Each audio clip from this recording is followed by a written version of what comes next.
For today's video, tutulong tayo sa kalikasan. Tayo ay magre-recycle.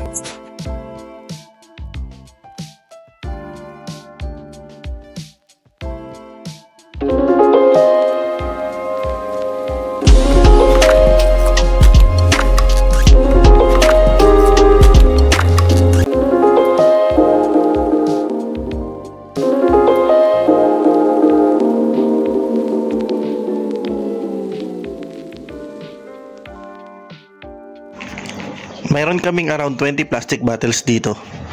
Nag-isip kami ng paraan na maayos ang mga ito simula nung mabuntis si Mrs. at mag-decide kami na mag-switch siya sa bottled mineral water.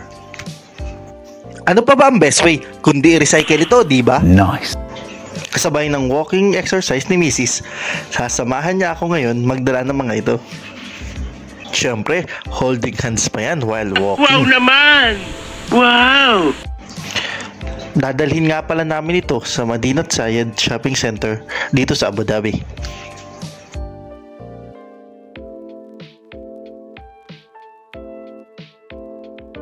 Dito nga pala sa corner ng Lulu Fresh Market matatagpuan ang recycling machine.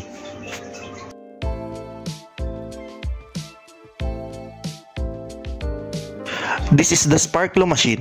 You can also download their app for more information. Pindutin lang natin ang start sa LCD screen at pwede na tayo magsimula.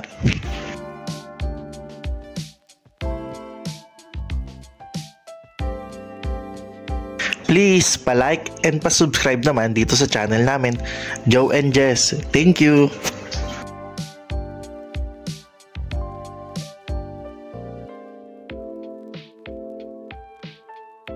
Green light means pwede na maglagay ng mga bote. Red light means stop and wait hanggang maging pwede na ulit.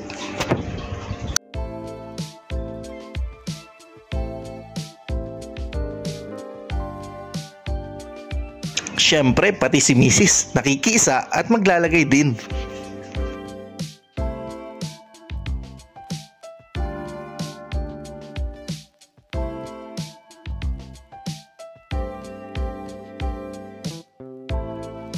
After nyo mailagay lahat, pindutin nyo lang yung finish button, tapos lagay nyo lang yung phone number nyo. After 1 hour, ma-accumulate na yung points nyo sa app. Dito nyo rin makikita yung mga promotions kung saan nyo magagamit yung mga points. At yun lang for today's video. Thank you sa panonood. Please pa-like and pa-subscribe naman dito sa channel namin, Joe and Jess. Thank you!